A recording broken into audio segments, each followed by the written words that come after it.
sejarah kelam bangsa Yahudi ini. Yang pertama, kalau cerita tentang Yahudi ataupun Bani Israel, tentu tidak semua Yahudi dan Bani Israel itu memiliki sejarah hitam dan kelam. Karena di antara mereka ada mukmin yang saleh dan juga ada orang-orang yang fasik dan zalim.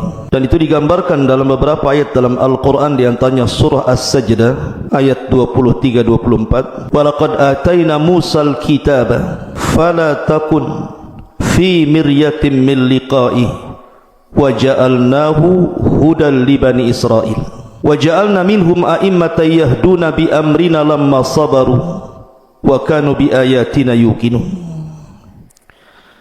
Dan sungguh telah kami anugerahkan kitab Taurat kepada Nabi Musa, maka janganlah engkau wahai Muhammad ragu-ragu untuk menerima Al-Quran. Dan kami jadikan kitab Taurat petunjuk bagi Bani Israel, dan kami jadikan di antara mereka para pemimpin-pemimpin yang memberikan petunjuk dengan perintah kami selama mereka bersabar dan mereka mengimani ayat-ayat kami. Dalam ayat ini bahwa tidak semua Bani Israel memiliki sejarah kelam. Ada pemimpin-pemimpin Bani Israel yang memberikan petunjuk kepada manusia karena perintah Allah Azza wa Jalla. Tapi lihat dalam surah An-Nisa ayat 160 sampai 162. Allah Subhanahu wa taala mengatakan, "Fa bidzulmin minal ladzina hadu harramna 'alaihim tayyibatin uhillat lahum wa bisaddihim an sabilillahi katsira wa akhdhihimur riba wa qad nuhu anhu wa aqlihim amwalan nasi bil batil wa a'tadna lil kafirina minhum adzaban alima." Karena kezaliman orang-orang Yahudi, kami haramkan bagi mereka makanan yang baik-baik yang dulu pernah dihalalkan kepada mereka. Dan karena mereka sering menghalangi manusia dari jalan Allah, dan karena mereka menjalankan riba padahal sungguh mereka telah dilarang darinya, dan karena mereka memakan harta dengan cara yang tidak sah alias batil, dan kami sediakan untuk orang-orang kafir di antara mereka adab yang sangat pedih. Maka dari dua ayat ini menunjukkan bahwa tidak semua Yahudi ataupun Bani Israel jahat, tidak. Ada orang-orang baik di antara mereka. Ini yang pertama. Yang kedua, akan tapi secara umum Bani Israel yang lama, maksudnya Bani Israel tempo dulu, rata-rata mereka adalah orang-orang yang kufur dan bermaksiat kepada Allah Azza wa Jalla. Artinya sedikit sekali di antara mereka yang tidak kufur. Makanya Allah Subhanahu wa taala menyebutkan dalam surah Al-Maidah ayat 66, "Walau annahum aqamut Taurata wal Injil wa ma unzila ilaihi min rabbihim la akalu min fawqihim wa min tahti arjulihim minhum ummatan muqtasidatun wa katsirun minhum sa'a ma ya'malun." Dan sekiranya mereka sungguh-sungguh menjalankan hukum Taurat dan Injil serta Injil dan Al-Quran yang turun kepada mereka dari Tuhannya, niscaya mereka akan mendapatkan makanan dari atas mereka dan dari bawah kaki mereka. Di antara mereka ada sekelompok yang jujur dan taat, dan kebanyakan di antara mereka sangat buruk apa yang mereka lakukan. Dari sini juga ada kaidah bahwa Bani Israel kebanyakan kufur. Ada di antara mereka yang baik, tapi kebanyakan mereka bermaksiat kepada Allah Subhanahu wa ta'ala. Itu ditunjukkan juga dalam surah yang lain, surah Al-Imran 110, "Walau amana ahlul kitabi lakana khairan lahum minhumul mu'minuna wa aktsaruhumul fasikun." Kalaulah ahlu kitab, maksudnya Yahudi dan Nasrani, itu beriman, tentu itu lebih baik bagi mereka. Tetapi sebagian mereka beriman dan kebanyakan mereka fasik. Ini kaidah yang kedua. Yang ketiga, bahwa permusuhan orang-orang Yahudi pada kita kaum muslimin itu permusuhan yang mustamir, wa anna adawatahum daim, artinya permusuhan ini tidak mungkin dihentikan. Sehebat apapun negara-negara Islam untuk menghentikan kekejaman Israel kepada Palestina atau kekejaman Yahudi kepada orang-orang yang beriman, itu tidak bisa dihentikan. Karena memang Al-Quran yang mengatakan seperti itu. Sebutkan dalam surah Al-Baqarah 217, wala yazaluna yuqatilunakum hatta yaruddukum an dinikum in istata'u, dan mereka akan senantiasa memerangi kalian sampai kalian keluar dari agama kalian sebisa mereka. Dan juga Allah mengatakan wala tarda ankal yahud wala nasara hatta tattabi'a millatahum, tidak akan redha selamanya. Lan di sini yufidu ta'bid, artinya selamanya orang-orang Yahudi itu dan Nasrani tidak akan ridha kepada kalian sampai kalian mengikuti agama mereka. Artinya kita tidak heran kalau orang-orang Yahudi membantai kaum muslimin, memerangi kaum muslimin dengan seluruh kemampuan mereka, karena itu sudah dicantumkan dalam Al-Quranul Karim.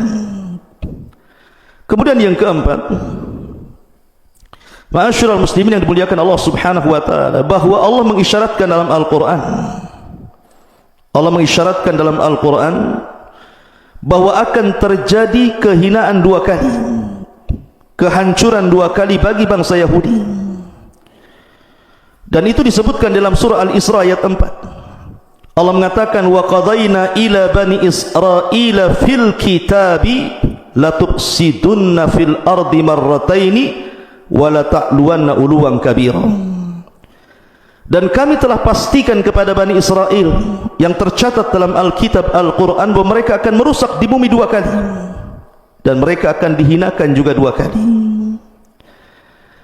Ma'asyiral muslimin yang dimuliakan Allah Subhanahu wa taala, tentu ada sejarah di sini dan sudah saya singgung sedikit tentang masalah ini pada kajian sebelumnya, bahwa ketika Bani Israel itu semakin jauh dari ajaran nabinya, bahkan sebagian mereka kemudian banyak yang menyembah berhala, maka diutus kepada mereka raja zalim. Dan penghancuran pertama dilakukan oleh Bukhtun Nasr, di mana Bukhtun Nasr, raja Babil ini datang ke Palestina, kemudian menghancurkan Yahudi sehancur-hancurnya. Sebagian mereka dibunuh, anak-anak dan perempuannya ditawan, dibawa ke Irak, dan begitu seterusnya. Kemudian juga yang kedua kalinya terjadi di masa Isa bin Maryam, ketika mereka mulai membunuh para nabi. Yahya dibunuh, Zakaria dibunuh, bahkan Isa pun upaya pembunuhan terjadi. Akan tapi Allah angkat Isa ke langit, maka didatangkan kepada mereka orang-orang Romawi. Orang Romawi ini kemudian kembali menjajah Bani Israel sampai akhirnya mereka terhina dua kali. Ini satu penafsiran. Ada yang mengatakan bahwa kehinaan Bani Israel atau orang-orang Yahudi itu terjadi di zaman Rasul, ketika Bani Qunaiqah terusir dari Madinah, kemudian Bani Nadir terusir dari Madinah, kemudian Bani Quraidah terusir dari Madinah, terakhir mereka berkumpul di Khaybar, dan Nabi SAW berhasil mengalahkan orang-orang Khaybar. Maka dari sini orang-orang Yahudi akan terus terhina. Makanya di zaman Umar bin Khattab, Persia dikuasai sampai ke Baitul Maqdis. Kemudian terulang di zaman Salahuddin Al-Ayyubi, juga terulang lagi Baitul Maqdis dikuasai kaum muslimin. Dan kelak di akhir zaman orang-orang Yahudi pun akan dihinakan oleh Al-Mahdil Muntadhar Muhammad ibn Abdullah rahimahullahu ta'ala. Ma'asyiral muslimin yang dimuliakan Allah Azza wa Jalla. Kemudian yang nomor 5, Allah Subhanahu wa ta'ala mengatakan dalam surah Al-Imran ayat 111, lan yadhurrukum illa adha wa yuqatilukum yuwallukumul adbar thumma la yunsarun. Mereka tidak akan membahayakan kamu kecuali gangguan-gangguan kecil saja, dan jika mereka melarang kamu, niscaya mereka mundur berbalik ke belakang, kalah artinya selanjutnya mereka tidak mendapatkan pertolongan Allah Azza wa Jalla. Artinya sehebat apapun orang-orang Yahudi menyerang kaum muslimin, itu tidak akan membahayakan kaum muslimin kecuali sedikit. Walaupun sekarang pertempuran sengit Israel kepada Palestina, maka itu bagian-bagian riak-riak kecil saja. Sebab kalau betul-betul bertempur kaum muslimin dengan orang-orang Yahudi, di mana seluruh kaum muslimin dunia bersatu, mereka tidak ada apa-apanya. Karena Allah Subhanahu wa taala yang mengatakan lan yadhurrukum illa adha wa yuqatilukum yuwallukumul adbar thumma la yunsarun. Mereka tidak akan membahayakan kamu kecuali gangguan-gangguan kecil saja. Dan jika mereka memerangi kamu, niscaya mereka akan kalah mundur ke belakang. Selanjutnya mereka tidak akan ada pertolongan sama sekali. Ma'asyiral muslimin yang dimuliakan Allah Subhanahu wa taala, baik kita akan masuk kepada sisi gelap bangsa Yahudi dari zaman ke zaman. Ma'asyiral muslimin yang dimuliakan Allah Azza wa Jalla, berkembangnya orang-orang Yahudi itu terjadi di Mesir. Jadi ketika Nabi Allah Yusuf alaihi salatu wasallam memboyong seluruh keluarga ayahnya Yakub, kemudian putra-putra Yakub yang 12 itu beranak pinak berketurunan, akhirnya kemudian mereka berkembang cukup pesat di Mesir sehingga mereka disebut Bani Israel. Karena Israel itu nisbat kepada Yakub. Yakub itu artinya Israel. Kenapa disebut Israel? Ada yang mengatakan bahwa Yakub itu selalu berjalan tengah malam untuk tafakur, memandang kekuasaan Allah Azza wa Jalla. Dan berjalan tengah malam dalam bahasa Arab itu disebut Isra. Makanya ada perjalanan Rasul itu Isra Mi'raj. Kenapa Isra? Karena perjalanan tengah malam. Lah karena Yakub suka keluar malam memandang kekuasaan Allah Azza wa Jalla, maka disebut Isra, yang kemudian ditambah Israel. Il itu artinya Allah, hamba Allah yang senantiasa tafakur di tengah malam. Ini satu penafsiran. Ada yang mengatakan Israel itu dari bahasa Ibrani. Il itu Allah, Isra itu artinya hamba Allah, jadi Abdullah. Israel artinya Abdullahi, hamba Allah. Karena Nabi Yakub adalah orang yang sangat kuat ibadahnya kepada Allah Subhanahu wa taala, maka dinisabkan kepada dia bahasa Ibrani namanya Israel. Jadi keturunan Yakub disebut Bani Israel. Dari mana? Dari 12 putranya, termasuk juga Nabi Yusuf, Binyamin, Lawa, kemudian Yahuda dan yang lainnya. Lah di zaman Yusuf inilah Bani Israel dihormati oleh Fir'aun. Tentu Fir'aun di zaman Nabi Yusuf, bukan Fir'aun di zaman Nabi Musa. Sampai akhirnya ketika Yusuf meninggal dunia, barulah kemudian terjadi perbudakan hebat oleh kaum Kipti. Kaum Kipti ini kabilahnya Fir'aun, sehingga mereka merasa dihinakan luar biasa, dan itu bertahun-tahun. Sampai akhirnya kemudian muncullah seorang nabi yang sangat masyhur dari nabi-nabi Bani Israel, satu di antara ulul azmi minar rusul, nabi yang disematkan kalimur rahman, Nabi Musa alaihi salatu wasalam, sang penyelamat Bani Israel. Di sini kisah dimulai. Jadi ketika Nabi Musa alaihi salatu wasalam mendakwahi Fir'aun, subhanallah, mata-mata Bani Israel ini, mereka melihat mukjizat Nabi Musa yang luar biasa. Mereka melihat tongkat yang berubah menjadi ular, sebagaimana Allah Subhanahu wa taala firmankan dalam surah Al-Qasas 31. Bani Israel melihatnya.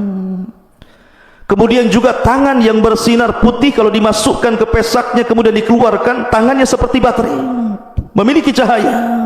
Dan itu disebutkan juga dalam surah Al-Qasas 32. Dan Bani Israel melihatnya.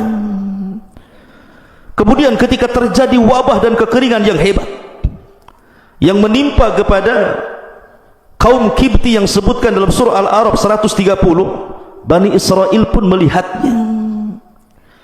Kemudian ketika membuat banjir sungai Nil, dan itu juga disebutkan di dalam Al-Quran surah Al-A'raf 133, Allah mengatakan fa arsalna alaihimut tufan wal jarad wal kummal wad dafadi wad dama ayatin mufassalatin fastakbaru wa kanu qauma mujrimin.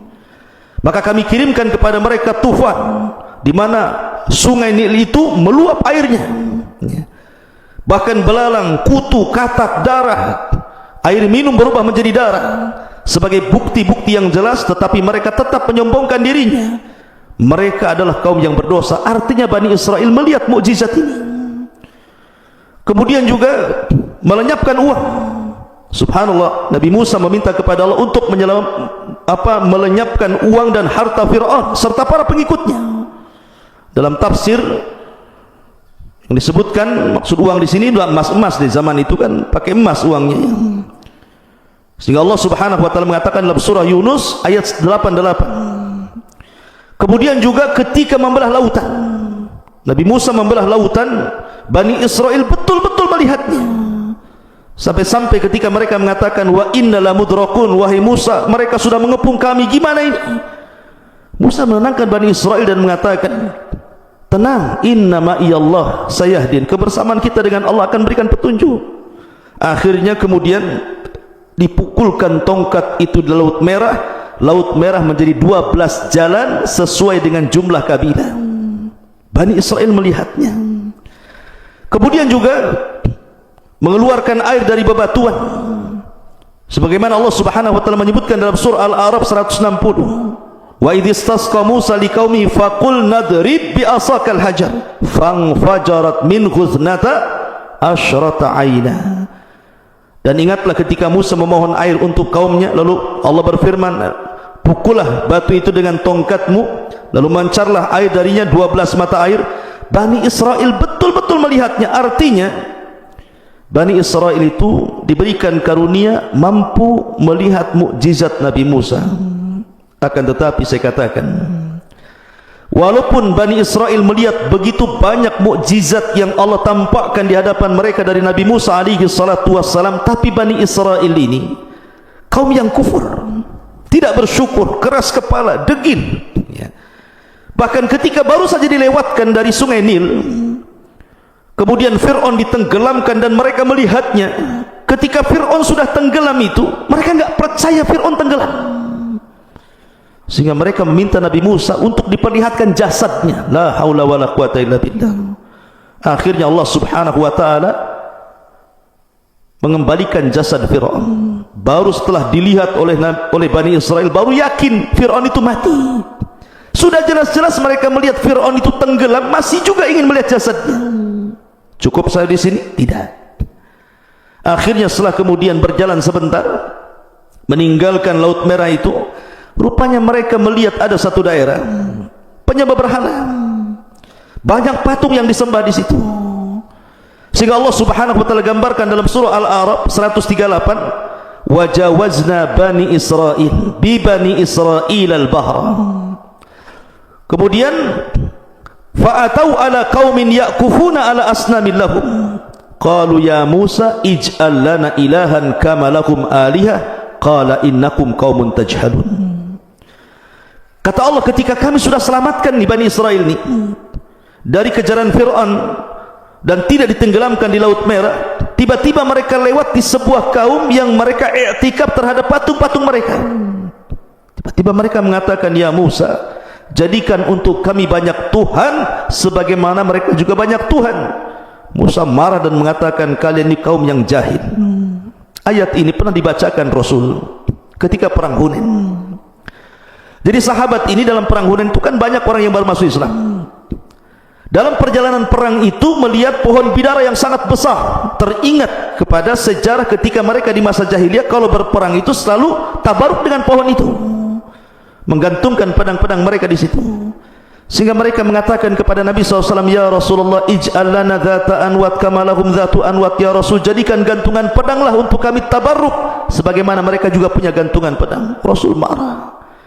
Akhirnya Nabi SAW sampai bertakbir 3 kali dan mengatakan, qultum kama qalat banu Israil li Musa. Kata-kata kalian itu pasti seperti permintaan Bani Israel kepada Musa, ij'al lana ilahan kama lahum aliyah. Jadikan banyak Tuhan sebagaimana mereka juga banyak Tuhan. Kalian ini kaum yang jahil, sudah dapat hidayah mau sesat, begitu artinya. Lihat, Bani Israel ini sudah diselamatkan, sudah tampak mukjizat Nabi Musa, masih juga mau kufur. Ya. Bagaimana sejarah ini terulang? Ma'asyiral muslimin yang dimuliakan Allah Subhanahu wa taala. Kemudian juga masih dalam perjalanan menuju negeri yang disucikan, banyak peristiwa di sini yang menunjukkan sejarah kelam dan hitamnya bangsa Yahudi saat bersama Nabi Musa menuju Palestina. Di antaranya adalah ketika mereka lewat di sebuah tempat, mereka tidak bisa keluar dari situ. Jadi mereka nyasar, mungkin bahasa kitanya, tidak bisa keluar dari situ. Rupanya diingatkan Nabi Musa oleh para uqalah, orang-orang yang berakal atau tokoh-tokoh dari Bani Israel ini, bahwa ada wasiat Nabi Yusuf. Ada wasiat Nabi Yusuf.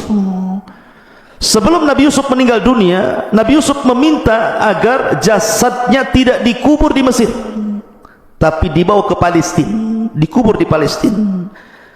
Ini yang menjadikan tersesatnya Musa dan Bani Israel karena tidak membawa jasad Nabi Yusuf.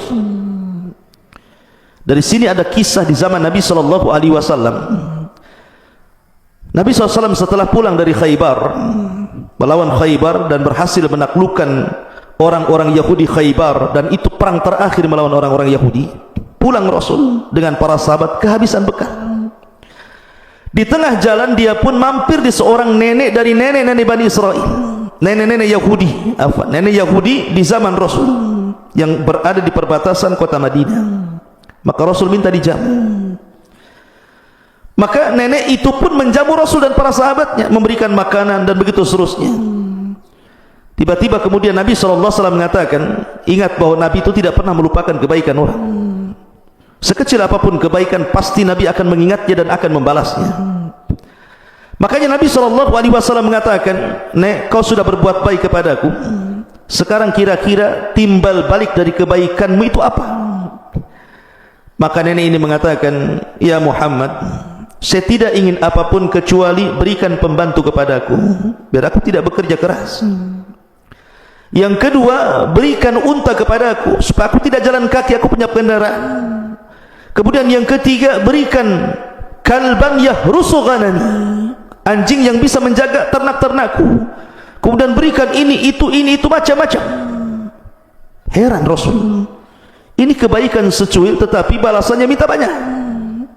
Maka Nabi SAW mengatakan kepada nenek Yahudi ini, Nek, kata Nabi SAW, lemahkah dirimu untuk seperti nenek di zaman Bani Israel? Lemahkah dirimu wahai nenek untuk seperti nenek di zaman Bani Israel? Sahabat heran, apa maksudnya Rasulullah ini? Maka Nabi SAW menceritakan, dahulu Nabi Musa pernah tersesat bersama Bani Israel karena tidak membawa jasadnya Nabi Yusuf, dan tidak ada yang tahu kuburan Nabi Yusuf kecuali seorang nenek dari Bani Israel. Akhirnya kemudian Nabi Musa pun mendatangi nenek itu. Kemudian kata Nabi Musa, wahai nenek, tunjukkan di mana kuburan Nabi Yusuf. Nenek itu mengatakan, ya Nabi Allah, bisa saja aku tunjukkan di mana kuburannya, tetapi tidak semudah itu, ada imbalannya. Kata Nabi Musa alaihi salatu wasallam, apa imbalannya? Maka nenek itu mengatakan, an akuna ma'aka fil jannah, jadikan aku temanmu di surga. Nabi Musa kaget, hanya menunjukkan di mana kuburan Nabi Yusuf, permintaannya sebagai timbal baik kebaikannya supaya dia menjadi teman Nabi Musa di surga. Surga bukan milik Nabi Musa. Nabi Musa terdiam sampai akhirnya Jibril datang mewahyukan kepada Nabi Musa bahwa nenek itu pantas mendapatkan itu. Akhirnya ditunjukkanlah kuburan Nabi Yusuf, kemudian digali karena jasad Nabi tidak mungkin dimakan tanah, masih terputus. Akhirnya kemudian dibawalah jasadnya Nabi Yusuf menuju Palestina. Lihat bagaimana wanita di zaman Rasul hubbud dunya, sangat mencintai dunia, padahal orang sudah tua itu lebih dekat kepada akhirat dibandingkan pada dunia. Ma'asyiral muslimin yang dimuliakan Allah Subhanahu wa taala. Kemudian juga setelah Nabi Musa alaihi salatu wasallam terus berjalan, di antara peristiwa-peristiwa dalam perjalanan itu, ketika Nabi Musa alaihi salatu wassalam diuji oleh Allah Subhanahu wa taala, tidak bisa keluar di padang pasir. Alasannya karena Bani Israel tidak bisa diajak kerjasama. Ketika mereka sampai di perbatasan Palestina, tinggal masuk saja ke Palestina lewat jalur Ariha, kota tertua di dunia. Tiba-tiba mereka takut dengan orang-orang Kan'aniun, penduduk asal Arab yang sudah tinggal di Palestina sebelumnya. Sehingga kemudian mereka mengatakan kepada Nabi Musa alaihi salatu wassalam, karena lancang, lihat lancangnya Bani Israel, orang-orang Yahudi ini, idhab anta wa rabbuka faqatila inna hahuna qaidin. Wahai Musa, kalau kau ingin mengajak perang kami tidak sanggup, sudah lelah kami berjalan. Kalau kau ingin perang sana sendiri, ajak Tuhanmu berperang berdua, biar kami nonton di sini siapa yang kalah siapa yang menang. Dari situlah Allah subhanahu wa ta'ala turunkan azab kepada Bani Israel. Ketika mereka berada di padang pasir, disebar kabut di mana-mana, sehingga mereka tidak bisa keluar dari negeri itu. Bayangkan, kabut di mana-mana. Setiap mereka berjalan ke sana, balik lagi ke sini. Makanya Allah subhanahu wa ta'ala menyebutnya dalam Al-Quran sebagai Ardutih, negeri linglung. Mereka dilinglungkan, tidak bisa keluar dari situ. Bayangkan, itu padang pasir, tidak ada tanaman, tidak ada air, tidak ada tumbuh-tumbuhan, betul-betul padang pasir kering kelontang. Kalau seandainya bukan karunia Allah, mereka bisa mati kelaparan. Tetapi Bani Israel ini degil. Mereka datang kepada Nabi Musa meminta makanan yang turun dari langit, ma'idatan minas sama. Ditolak Nabi Musa? Tidak. Nabi Musa tidak menolaknya. Nabi Musa justru mengabulkannya. Akhirnya Nabi Musa alaihi salatu wasallam berdoa kepada Allah subhanahu wa ta'ala. Dari situlah Allah subhanahu wa ta'ala tiba-tiba kemudian menurunkan dua makanan yang sangat lezat. Yang pertama disebut al-manna, yang kedua disebut salwa. Manna itu semacam madu, salwa itu semacam daging burung. Ada yang mengatakan roti yang ada daging di dalamnya, itu manna salwa. Dan itu sudah diletakkan Allah azza wa jalla di waktu mereka harus makan. Jadi kalau seandainya makan 3 kali, pagi, siang, sore, mereka tinggal ngambil saja. Kemudian mereka mengeluh kepada Nabi Musa, ya Musa, tidak ada pohon, kami panas. Akhirnya Nabi Musa alaihi salatu wasallam berdoa, kemudian didatangkan awan di kepala mereka. Awan ini menaungi mereka dari panas matahari. Kemudian mereka mengatakan, ya Musa, kami haus. Akhirnya Nabi Musa alaihi salatu wassalam memukulkan tongkat di batu, kemudian terpancar 12 mata air. Wa idistasqa Musa liqaumihi faqul nadrib bi asakal hajar fanfajarat min khuthnata asyrata aina. Kenapa tidak satu mata air untuk rame-rame? Kenapa mesti 12? Karena Bani Israel itu satu kabilah dengan kabilah yang lainnya bermusuhan. Makanya Allah mengatakan apa? Tahsabuhum jami'an wa qulubuhum syatta. Kau lihat mereka bersatu. Tidak, orang Yahudi itu mereka bercerai-berai di antara mereka. Makanya biar tidak ribut, dibuat masing-masing mata air. Kabilah Benyamin sendiri, kabilah Yusuf sendiri, kabilah Yahuda sendiri, kabilah Lawas sendiri, dibuat masing-masing. Karena mereka terkenal suka bertikai. Lama mereka diberikan nikmat oleh Allah subhanahu wa ta'ala seperti itu. Tapi apa yang terjadi? Rupanya mereka bosan memakan manna dan salwa itu. Akhirnya kemudian karena bosannya memakan manna dan salwa, maka mereka pun meminta kepada Nabi Musa alaihi salatu wassalam untuk makan makanan yang lain. Kami pengen sayuran, kami pengen bawang-bawangan. Nabi Musa alaihi salatu wassalam heran dengan perilaku Bani Israel. Kenapa diberikan makanan yang enak tetapi memilih makanan yang tidak enak? Makanya Allah subhanahu wa ta'ala gambarkan di dalam Al-Quran sendiri tentang bagaimana kisah Bani Israel yang meminta kepada Nabi Musa makanan selain makanan yang telah dianugerahkan kepada mereka dari langit. Allah subhanahu wa ta'ala menjelaskan dalam surah Al-Baqarah, di antaranya adalah ketika mereka meminta makanan-makanan itu, Nabi Musa sempat marah dan mengatakan, ihbitu Misra fa inna lakum ma sa'altum. Kalau kalian ingin sayur-sayuran, ingin bawang-bawangan, kalian tinggal turun ke kota-kota. Misran di sini bukan Mesir, artinya kota-kota. Kalian tinggal turun ke kota-kota, ke desa-desa, ke daerah-daerah, tinggal beli dapat. Tapi manna dan salwa ini berbeda. Karena manna dan salwa ini makanan dari langit. Lah sebab itulah akhirnya Allah Subhanahu wa taala hinakan orang-orang Yahudi, hinakan Bani Israel karena mereka menentang nabinya. Kemudian juga di antara kisah yang lain juga yang masih di Arduti tadi, ketika Nabi Musa alaihi salatu wassalam datang dengan rombongan Bani Israel, orang-orang Kan'an ini ketakutan. Lah ada seorang murid Nabi Musa yang menguasai Ismul Azam, nama-nama yang sangat agung, yang kemudian ditugaskan Nabi Musa untuk berdakwah di negeri Kanaan, namanya Bal'am ibn Ba'ura. Lah orang-orang Jabbariyun ini, orang-orang Kanaan ini datang kepada Bal'am dan mengatakan, ya Bal'am, Nabi Musa datang dengan pasukan Bani Israel hendak menyerbu kami. Sebaiknya kau berdoa kepada Allah Azza wa Jalla untuk kehancuran mereka. Bal'am ini ulama Bani Israel, dan dia orang soleh Bani Israel, bukan orang biasa. Bal'am tidak mau pada awalnya, tapi karena setiap hari datangkan harta, datangkan jabatan macam-macam, akhirnya luluh juga hatinya. Kemudian dia berdoa kepada Allah Subhanahu wa taala untuk mendoakan kecelakaan Nabi Musa. Tetapi setiap dia berdoa kecelakaan kepada Nabi Musa, kecelakaan itu justru menimpa kepada kaum Kan'an. Sampai orang-orang mengatakan, ya Bal'am, kami suruh kau mendoakan kejelekan kepada mereka, kenapa kau berdoa kejelekan untuk kami? Maka Bal'am mengatakan, khasirat dunya wal akhirah, sungguh telah rugi duniaku dan akhiratku. Sudah hilang duniaku, sudah hilang pula akhiratku. Karena sudah terlanjur, dalam bahasa kita mungkin ya sudah basah mandi sekali. Akhirnya Bal'am mengatakan kepada orang-orang, sediakan gadis-gadis terbaik kalian, goda Bani Israel. Kalau satu di antara orang pilihan Nabi Musa tergoda dengan gadis kalian, itu sudah cukup.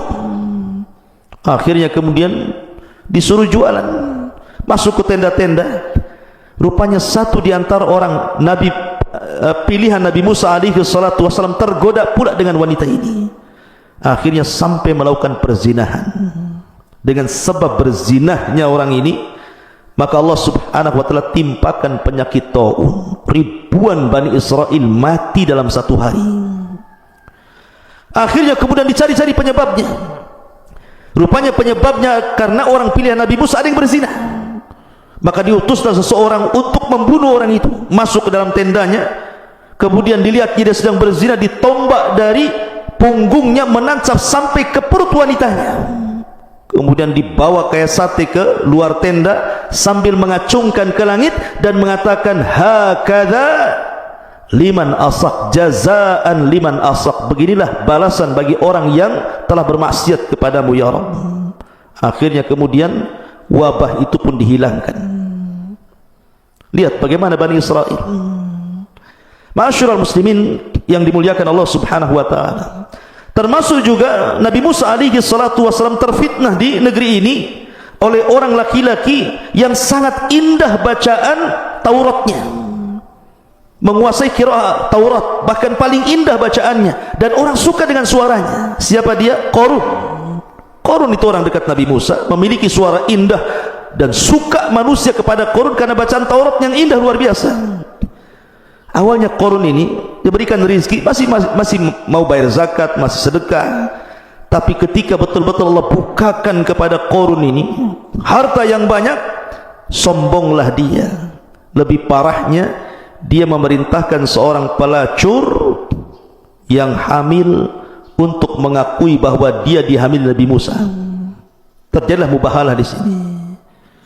Maka Nabi Musa marah, akhirnya berdoa kepada Allah, dan Allah perintahkan Nabi Musa untuk memerintahkan bumi menenggelamkan Fir'aun. Wa khasafna bihi wa bidarihil arda. Akhirnya Allah tenggelamkan Qarun dan seluruh hartanya. Makanya ada istilah harta Qarun. Ma'asyiral muslimin yang dimuliakan Allah Subhanahu wa taala. Cukup sampai di sini kisahnya? Tidak. Masih banyak kisahnya. Ketika Nabi Musa alaihi salatu wassalam tidak bisa keluar dari Ardut Tih ini, makanya Nabi Musa kemudian membuat negara berbasis kota di dalam Ardut Tih itu. Tetapi namanya negara itu pasti harus ada undang-undang yang mengaturnya. Dan ketika itu belum turun Taurat kepada Nabi Musa. Musa itu hanya mengandalkan suhuf. Makanya Allah mengatakan inna hadza lafi suhufil ula suhufi Ibrahim wa Musa. Jadi masih mengandalkan suhuf, belum ada Taurat. Maka Musa meminta kepada Allah untuk dibuatkan undang-undang kepada Bani Israel. Dan Allah Subhanahu wa taala kabulkan. Musa disuruh keluar dari Ardut Tih menuju Bukit Saina. Ketika itu Musa mengatakan kepada Harun, pimpin Bani Israel, aku tidak lama, hanya 40 malam saja. Berkat Nabi Musa. Ketika 40 malam ini, rupanya 10 hari sebelum kepulangan Nabi Musa, Bani Israel kufur. Kenapa kufur? Rupanya ada orang munafik di zaman itu yang membuat patung anak sapi namanya Samiri.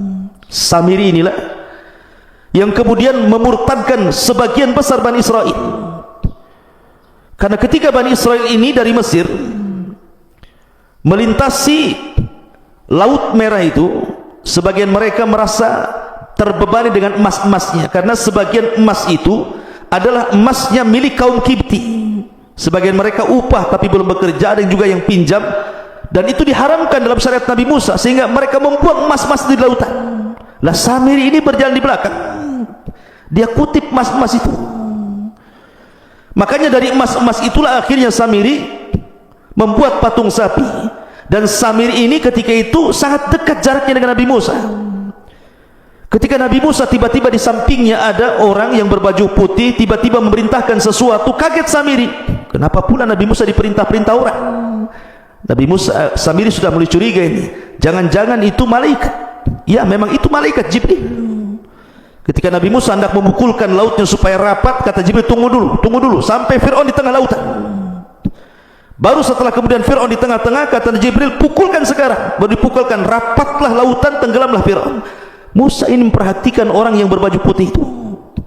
Ketika orang berbaju putih dinaik kuda putih, diperhatikan tempat pijakannya. Setiap dia memijak, diambil pasirnya, memijak, diambil pasirnya.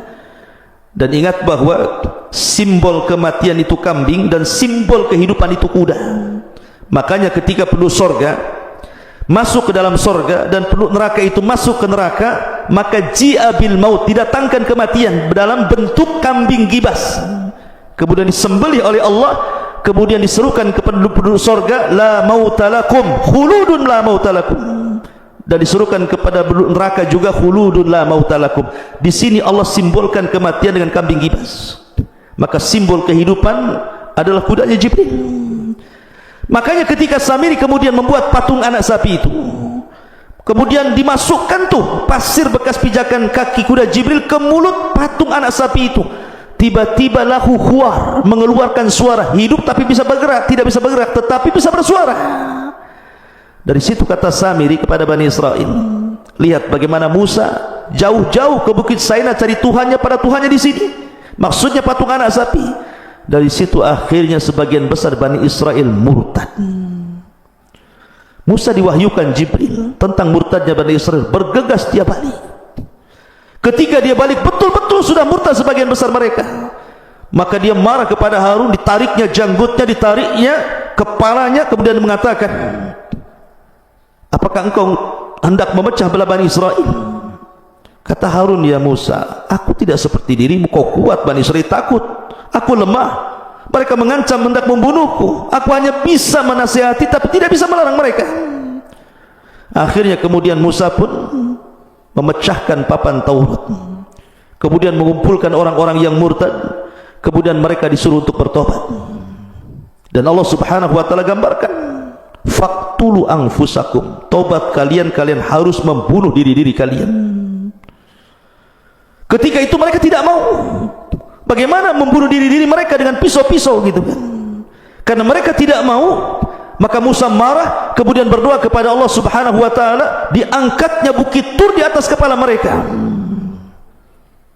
Ketika bukit Tur di atas kepala mereka, Musa mengatakan, kalian mau bertobat atau bukit ini kami timpakan kepada kalian, mati juga. Ya. Akhirnya mereka memilih untuk mati bertobat, dan bukit Tur dikembalikan kepada asalnya. Mereka pun saling membunuh di antara mereka, dan itu bentuk tobatnya. Lihat bagaimana kedegilan Bani Israel, ditinggal 40 malam bisa kufur. Ya. Ma'asyiral muslimin yang dimuliakan Allah Subhanahu wa taala. Kemudian juga peristiwa yang lain yang terjadi selama perjalanan Nabi Musa alaihi salatu wassalam, ketika orang-orang ingin mendengar kalamullah, mereka meminta kepada Nabi Musa, ya Musa, kami ingin mendengar bagaimana Tuhanmu bicara denganmu. Karena Nabi Musa itu disebut kalimullah, Nabi yang suka berdialog dengan Allah. Akhirnya Nabi Musa kabulkan, ayo, tapi ikut saya ke Bukit Saina. Akhirnya Musa pun berangkat duluan dan mereka belakangan. Sesampainya Nabi Musa di Bukit Saina itu, Nabi Musa berdialog dengan Allah. Suaranya terdengar, karena ketika itu banyak kabut.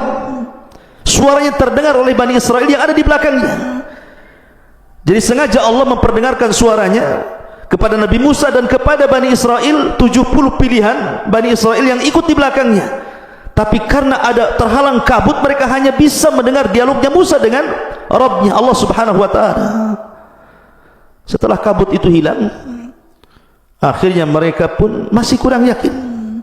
Sampai-sampai mereka mengancam Nabi Musa dan mengatakan, lan nu'mina laka hatta narallaha jahrah. Wahai Musa, kami belum yakin sampai kami melihat Tuhanmu.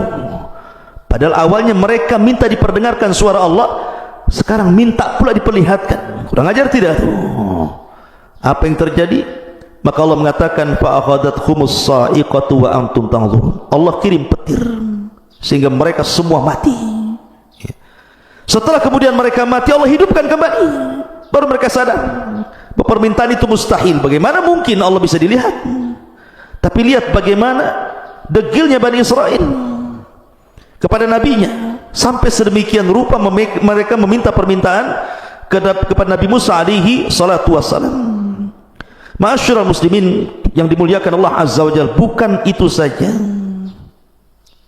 Nabi Musa itu punya kebiasaan kalau mandi sendiri, tapi kalau Bani Israel mandi itu bareng-bareng di sungai. Sama dengan orang kampung ya, zaman dulu itu kalau mandi kan rame-rame itu di sungai. Sehingga mereka menuduh Nabi Musa itu punya cacat di badannya.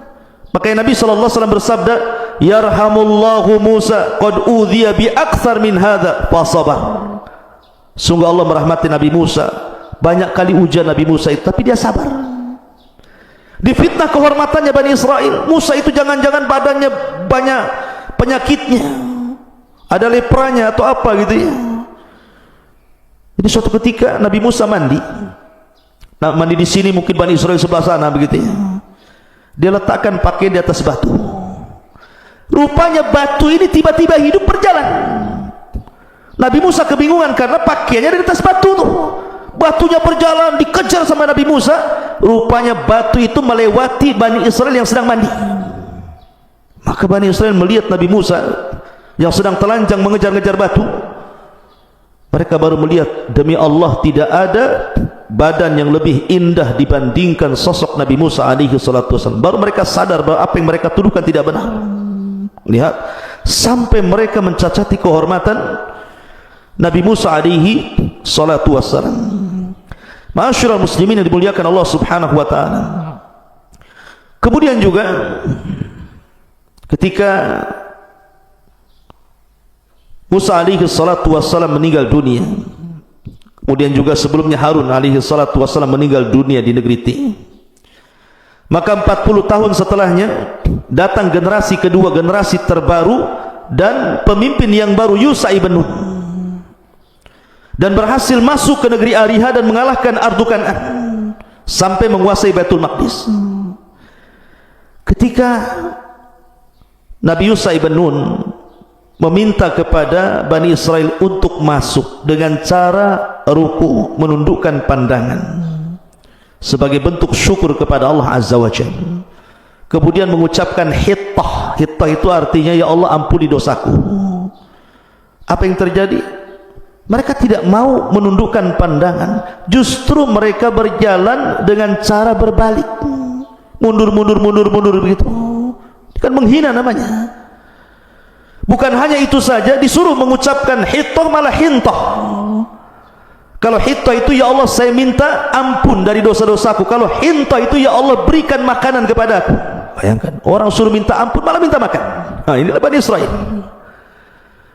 Semua nabi yang dikirim ditentang dia. Makanya wajar kalau mengatakan fariqan kadzabtum wa fariqan taqtulun. Sebagian kalian ada yang mendustakan para nabi, sebagian kalian ada yang membunuh para nabi. Ma'asyiral muslimin yang dimuliakan Allah Azza wa Jalla. Bahkan ketika kemudian Yusha ibn Nun meninggal dunia, kemudian Palestina ini dikuasai oleh Jalut. Akhirnya mereka meminta kepada nabi yang terakhir, nabi yang memimpin mereka namanya Samuel, itu nabi terakhir itu yang memimpin Bani Israel di masa hukum Qudot namanya. Mereka datang kepada Nabi Samuel dan mengatakan, ya Nabi Allah, kami sudah bosan dipimpin para nabi, kami ingin dipimpin para raja biar kami bisa jaya kembali, tolong pilihkan raja untuk kami. Akhirnya Nabi Samuel ini memilihkan Tolut. Tolut tidak orang miskin, la mala wa raja, tidak punya harta, tidak punya kehormatan. Sudah dipilihkan seorang nabi, tidak mungkinlah nabi memilih sembarang. Mereka mengatakan, ya Nabi Allah, kenapa mesti Tolut? Kenapa nggak ada orang lain? Raja itu kan harusnya kuat, harusnya punya kecerdasan, harusnya punya harta yang banyak. Ini siapa Tolut ini? Kami tidak kenal dia. Tapi kemudian Samuel mengatakan, Tolut ini dilebihkan oleh Allah, dia pilihan Allah. Kemudian dilebihkan tenaganya, dilebihkan kecerdasannya. Memang tidak ada hartanya, tapi alamat bahwa dia akan menjadi raja kalian, nanti tabut akan sampai kepadanya. Karena tabut itu kan dicuri oleh orang Jalut, dan tabut ini adalah barang yang sangat diberkahi. Makanya Nabi Musa kalau perang itu selalu membawa tabut, dan kalau bawa tabut pasti menang. Lah tabut itu dicuri, makanya mereka lemah.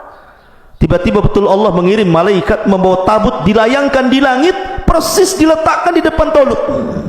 Baru mereka yakin Tolut raja mereka. Berangkatlah mereka jihad. Tolut membuat aturan di sini. Kalau kalian ingin perang bersama saya, nanti akan melewati sungai syariah. Di sungai syariah ini kalian tidak boleh minum banyak kecuali hanya satu tegukan saja. Kalau tidak, kalian tidak berhak menjadi pasukanku. Berangkatlah sampai di sungai syariah itu. Rupanya karena mereka sudah berjalan lama lewat padang pasir, lembah, gunung, bukit, haus juga mereka. Ketika melihat air banyak pula mereka minum, hanya sedikit yang meminum satu tegukan itu. Ada yang mengatakan jumlah mereka dari 80.000, sisanya hanya 4.000 yang ikut Tolut. Yang 4.000 ini pun ketika kemudian melihat tentara Jalut yang besar-besar, yang banyak pasukannya, ciut juga. Akhirnya sebagian mereka lari tunggang langgang dan hanya tersisa 314 orang. Bayangkan, tinggal 314 orang aja, persis seperti tentara Badar. Ma'asyiral muslimin yang dimuliakan Allah Azza wa Jalla. Lah dari sinilah akhirnya Allah menangkan dengan terbunuhnya Jalut di tangan Nabi Allah Daud alaihi salatu wassalam, yang kemudian tampuk kepemimpinan jatuh kepada anaknya lagi namanya Nabi Allah Sulaiman. Dan ini kerajaan Bani Israel terkuat sepanjang sejarah, di mana Nabi Sulaiman memimpin kerajaan Bani Israel yang sangat kuat dan luar biasa. Ma'asyiral muslimin, ini sejarah kelam bangsa Yahudi zaman lampau sebelum kenabian Nabi sallallahu alaihi wasallam.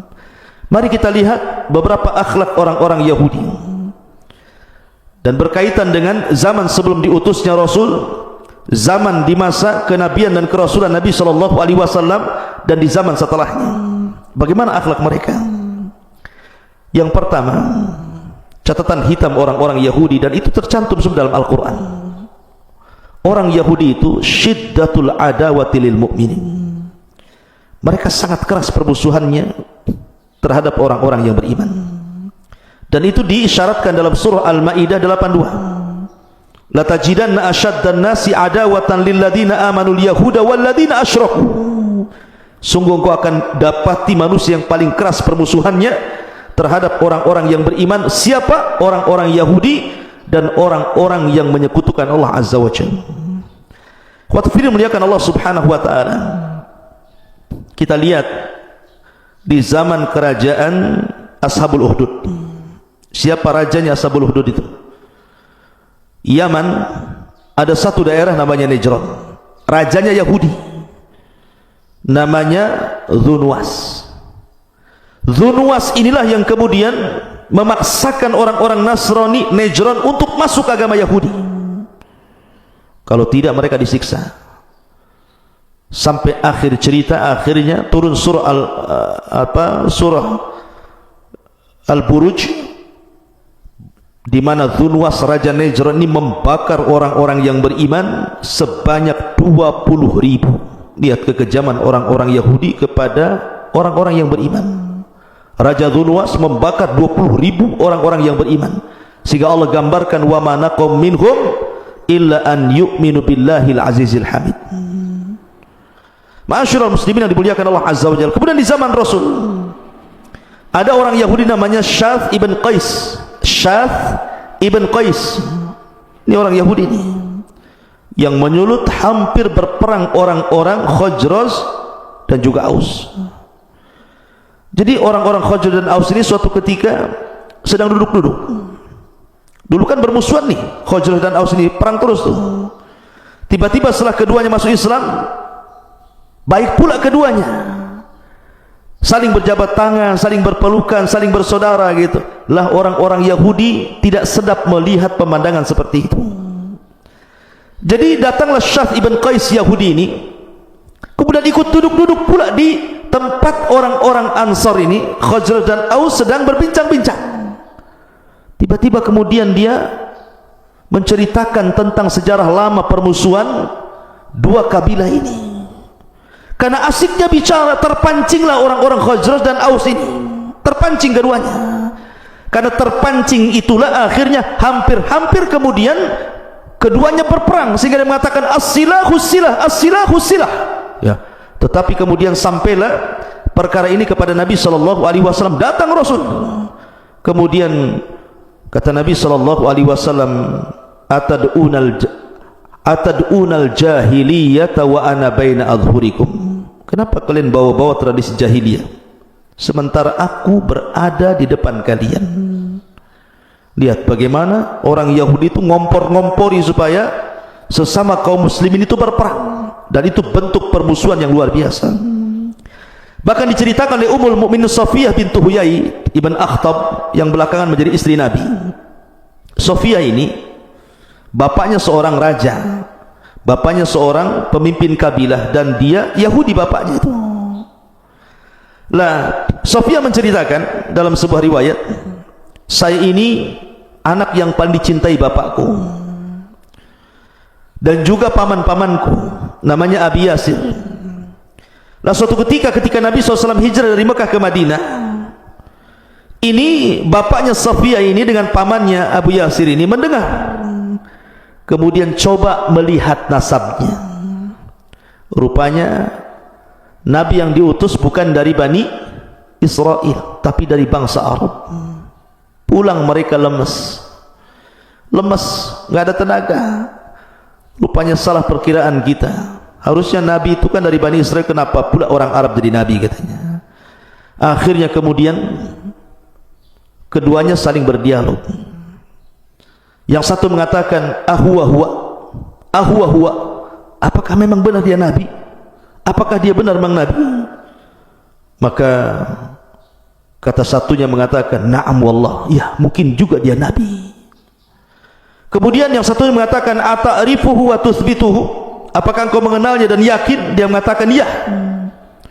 Fama fi nafsika minhu, bagaimana pendapatmu sekarang ini? Rupanya Nabi bukan dari orang Arab tapi dari Bani Israel ini.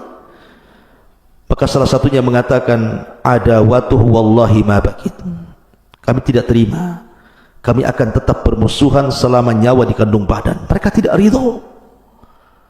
Lihat Ya, orang Yahudi itu tidak akan redha selamanya, mereka akan membuat permusuhan kepada orang-orang yang beriman. Memang begitu tugas mereka. Sudah dicatat di hati-hati mereka kedengkian dan hasad kepada orang-orang yang beriman. Bahkan mereka, orang-orang Yahudi itu sengaja membantu orang-orang musyrik Arab untuk menghina Rasulullah.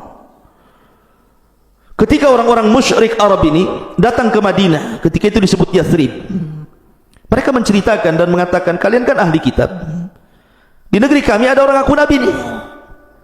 Bagaimana caranya saya melumpuhkan mereka, melumpuhkan dia, mendustakan dia, bagaimana caranya?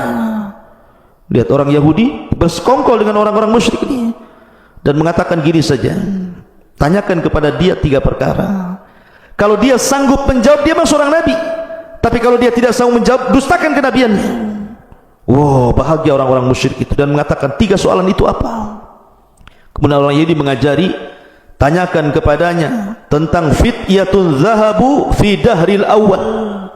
Kaifa khabaruhum? Tentang seorang anak muda yang raja yang pergi ke sana kemari dalam rangka berdakwah kepada Allah, bagaimana kabarnya? Kemudian yang kedua juga tentang seorang anak-anak muda yang terjerembab dalam gua yang kabarnya sangat menakjubkan, bagaimana kondisinya? Termasuk juga soal ruh, tanyakan coba. Subhanallah ikhwan. Akhirnya kemudian orang-orang musyrik bahagia dengan 3 soalan ini, karena pasti si Muhammad tidak mungkin bisa jawab. Lihat, mereka diberikan amunisi orang-orang Yahudi. Ketika datang ke Mekah, mereka mengatakan, ya Muhammad, jawablah 3 soalan kami. Kalau kau bisa menjawab, kami beriman. Kalau tidak bisa menjawab, kudustakan kenabianmu. Rasul senang mendengar hal itu, karena Rasul yakin Jibril akan memberitahu jawabannya. Tapi kesalahan Rasul tidak mengucapkan insya Allah. Lupa dia mengucapkan insya Allah. Harusnya Rasul mengatakan, ya besok saya jawab insya Allah. Tapi Nabi SAW kemudian lupa mengucapkan insya Allah. 1 hari Jibril tidak turun, 2 hari, 3 hari, 1 minggu, 2 minggu, 3 minggu, hampir 1 bulan. Orang-orang pun mulai mencemooh Nabi SAW, sampai akhirnya Jibril turun memberikan tahu jawabannya. Ma'asyiral muslimin yang dimuliakan Allah Subhanahu wa ta'ala, kemudian juga kita lihat bahwa bagaimana upaya pembunuhan, permusuhan kepada Nabi SAW itu sampai dilakukan dengan cara upaya pembunuhan. Mereka datang kepada seorang penyihir handal di zaman itu, namanya Labid bin Asam, untuk menyihir Rasul. Berhasil. Makanya salah satu penyebab asbab nuzulnya Muawwidhataini itu dalam kisahnya Labid ibn Asam mencuri sisir Rasul. Di situ ada lilitan-lilitan rambut Rasul. Dengan sebab buhul itulah akhirnya Labid bin Asam berhasil menyihir Rasul. Ada yang mengatakan 6 bulan Rasul terkena sihir. Ma'asyiral muslimin yang dimuliakan Allah Azza wa Jalla, bahkan sepulangnya Rasul dari Khaybar, Rasul diracun oleh seorang wanita namanya Zainab bintul Harith, wanita Yahudi, dan berhasil memakan sedikit racun yang dihidangkan dalam paha kambing itu. Dengan sebab itulah setelah bertahun-tahun dari peristiwa Khaybar, Nabi SAW baru bisa merasakan racunnya sehingga kepayahan. Ma'asyiral muslimin yang dimuliakan Allah Subhanahu wa ta'ala, itulah permusuhan orang-orang Yahudi sejak zaman Rasul sampai hari ini, bahkan sampai kiamat dibangkitkan. Kemudian yang kedua, akhlak buruk mereka adalah qatlul anbiya'i war rusul. Mereka berusaha membunuh para nabi dan para rasul sejak zaman dulu. Bahkan disebutkan oleh para ulama sejarah, nabi-nabi yang dibunuh Bani Israel, disebutkan oleh Imam Ibnul Qayyim rahimahullahu ta'ala, annal yahuda fi yaumin wahid qatalu sab'ina nabiyan. Pernah Bani Israel itu, orang-orang Yahudi itu, dalam 1 hari dia bunuh 70 nabi. Dalam 1 hari 70 nabi dibunuh. Subhanallah, heran sekali. Dan itu di zaman Nabi Ilyas alaihi salatu wassalam. Bahkan masih kata-kata Imam Ibnul Qayyim rahimahullah ta'ala, bal qatalu asyara alaf nabi. Bahkan setiap hari ada saja nabi yang dibunuh, sampai jumlah mereka 10.000 nabi. 10.000 nabi dibunuh oleh orang-orang Yahudi. Lah di antara nabi-nabi yang dibunuh itu yang sangat masyhurlah kisahnya Nabi Yahya dibunuh oleh orang-orang Yahudi dengan cara dipenggal kepalanya. Kemudian Nabi Zakaria digergaji ketika disembunyi dalam pohon, juga dibunuh oleh orang-orang Yahudi. Kemudian juga upaya pembunuhan kepada Isa bin Maryam, tapi Allah angkat Isa ke langit sehingga tidak jadi dibunuh, karena Isa salah satu ulul azmi minar rusul, dan Rasul bukan Nabi, sehingga tidak ada Rasul yang dibunuh. Kemudian juga di antara Nabi yang dibunuh adalah Yusa ibn Nun. Yusa ibn Nun dibunuh oleh orang Yahudi. Upaya pembunuhan, tidak dibunuh tapi ada upaya pembunuhan ketika Nabi Musa alaihi salatu wasallam meninggal dunia. Dituduh orang-orang Yahudi bahwa yang membunuh Nabi Musa itu Nabi Musa. Bayangkan, dia dituduh membunuh Nabi Musa, sampai geram Bani Israel ini dan hendak membunuh Nabi Musa. Tapi setelah kemudian jelas bahwa dia bukan pembunuhnya, tapi Nabi Musa memang sudah ajalnya datang, akhirnya kemudian tidak jadi. Kemudian juga ada Nabi namanya Nabi Sya'iyah, salah satu Sya'iyah ibn Amis, Sya'iyah ibn Amsiyah, dari Nabi-Nabi Bani Israel, itu pun dibunuh oleh orang Yahudi. Kemudian Nabi Armiyah juga itu dibunuh oleh dibunuh oleh orang Yahudi, termasuk Nabi Daniel. Nabi Daniel juga dibunuh orang-orang Yahudi di Mesir. Kemudian juga Nabi Hazkiah dibunuh. Kemudian juga Nabi Amus dibunuh. Bahkan saya katakan upaya pembunuhan pun terjadi kepada para nabi, termasuk Rasul sallallahu alaihi wasallam. Jadi banyak sekali nabi-nabi yang dibunuh, sampai Allah Subhanahu wa taala jelaskan dalam Al-Qur'an, yaqtulunal anbiya bighairil haq. Mereka membunuh para nabi tanpa hak dibenarkan. Dan itu sifat yang buruk bagi orang-orang Yahudi. Kemudian yang ketiga, tahrifut Taurat. Mereka suka merubah-rubah Taurat. Dan itu difirmankan dalam surah Al-Baqarah 75, afatatma'una an yu'minu lakum wa qad kana fariqum minhum yasma'una kalamullah thumma yuharrifuna min ba'di ma aqaluhu wa hum ya'lamun. Maka apakah kamu wahai kaum muslimin sangat mengharap mereka akan percaya kepadamu, sedangkan segolongan dari mereka mendengar firman Allah lalu mereka mengubah-ubahnya setelah memahaminya, padahal mereka mengetahui? Itulah kebiasaan orang Yahudi merubah kitab-kitab suci. Ma'asyiral muslimin yang dimuliakan Allah Azza wa Jalla, salah satu kisahnya adalah disebutkan oleh Ibnu Jarir rahimahullah ta'ala dengan sanad dari Ibn Zaid. Jadi ketika Nabi Musa alaihi salatu wassalam pulang membawa papan Taurat, kemudian sebagian mereka sudah murtad, papan itu dilempar sampai berkecai. Dengan sebab itulah menyimpangnya Bani Israel, karena papannya sudah hancur, untuk merangkai kembali susah. Lah, ditambah-tambah kemudian tangan-tangan kotor orang-orang Yahudi yang mereka betul-betul merubah-rubah. Contoh yang mudah saja, ketika terjadi perang Persia dan Romawi, kemudian Persia mengalahkan Romawi. Banyak orang-orang Yahudi yang tergabung di Romawi itu, mereka karena takut diperbudak akhirnya lari ke sana kemari meminta suaka. Salah satunya lari ke kota Madinah yang dulu disebut Yathrib. Lah, mereka berkeyakinan kenapa sampai di kota Madinah? Karena dalam perjanjian lama mereka bahwa di situ akan muncul seorang nabi. Sampai dalam mempelajari nabi yang akan muncul di akhir zaman itu, ya'rifunahu kama ya'rifuna abna'ahum, mengenali nabi yang muncul itu lebih kenal dibandingkan anak-anak mereka. Tapi setelah datang nabi itu, apa yang terjadi? Mereka hapus nama Ahmad dan Muhammad dalam Taurat mereka. Yuharrifunal kalima amwadi, mereka merubah-rubah isi Taurat, tidak mengakui adanya kenabian Rasul sallallahu alaihi wasallam. Padahal kita dalam Islam sangat mengakui Isa sebagai nabi Nasrani dan Musa sebagai nabi Yahudi, tapi mereka mengingkari nabi kita. Bahkan ada kisah di zaman Nabi SAW, ada tokoh Yahudi namanya Abdullah ibn Salam. Abdullah ibn Salam ini tokoh besar Yahudi di zaman itu di Madinah. Kemudian dia mengatakan, ya Rasulullah atau ya Muhammad, inni sa'iluka anil asya la ya'lamuha illa nabi. Oke Muhammad, saya akan bertanya 3 perkara. Kalau kau bisa menjawab, memang kau seorang nabi. Kemudian kata Rasul, apa pertanyaannya? Maka kata Abdullah ibn Salam ini, yang pertama, awal tanda-tanda kiamat itu apa?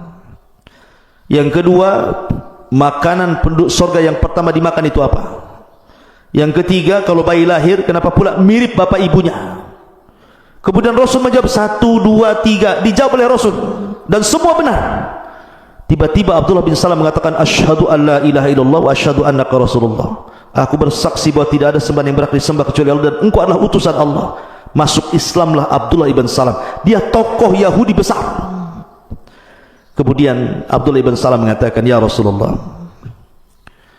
panggillah orang-orang Yahudi, tanya mereka soal diriku sebelum kau habarkan keislamanku kepada mereka. Maka Rasul memanggil orang-orang Yahudi, kemudian Abdullah bin Salam disembunyikan. Kemudian kata Nabi SAW, bagaimana menurut kalian tentang Abdullah bin Salam? Maka mereka memuji dan mengatakan, Sayyiduna wabnu Sayyidina, dia adalah tuan kami, anak dari tuan kami. Alimuna wabnu alimina, dia adalah orang yang paling alim di antara kami, dia orang anak yang paling alim di antara kami. Dipujinya Abdullah bin Salam. Sudah dipuji, tiba-tiba keluar Abdullah bin Salam. Kemudian mengatakan, kata Abdullah bin Salam, asyhadu an la ilaha illallah wa asyhadu anna Muhammadar Rasulullah. Tiba-tiba setelah dia mengucapkan dua kalimat syahadat di hadapan orang-orang Yahudi, berbalik pujian itu menjadi celaan. Safihuna wabnu safihina, dia orang jahil kami, anak dari orang jahil kami. Hakiruna wabnu hakirina, dia orang yang paling hina di antara kami, anak orang yang paling hina di antara kami. Subhanallah, dicelanya Abdullah bin Salam. Begitulah mereka. Makanya kemudian Allah Subhanahu wa taala turunkan ayat ya, tentang masalah ini, tentang masalah Abdullah bin Salam, sampai akhirnya orang-orang Yahudi ini mengatakan kepada Nabi sallallahu alaihi wasallam, "Oke Muhammad, sebenarnya malaikat siapa yang turun kepadamu memberikan wahyu kepadamu?" Kata Nabi SAW, Jibril datang kepadaku. Ketika mendengar kalimat Jibril, marah mereka. Oh, Jibril yang terlibat perang itu ya, katanya. Coba kalau kau katakan yang turun kepadamu bukan Jibril tapi Mikail yang membawa rizki kepada kami, kami beriman. Tapi karena yang menurunkan wahyu Jibril kepadamu, maka Jibril musuh kami tolak syariatmu. Dari sini turun surah Al-Baqarah 9798. Kul man kana aduwwa li Jibril fa innahu nazzalahu ala qalbika biidznillah musaddiqan lima baina yadayhi wa huda wa busyra lil mu'minin man kana aduwan lillah wa malaikatihi wa rusulihi wa Jibril wa Mikal fa innallaha adu lil kafirin. Turun ayat ini, barang siapa yang musuhi Allah, malaikatnya, rasulnya, Jibril, Mikail, maka dia adalah musuh Allah Subhanahu wa taala. Mereka lah musuh. Fa innallaha, sesungguhnya Allah musuh bagi orang-orang kafir.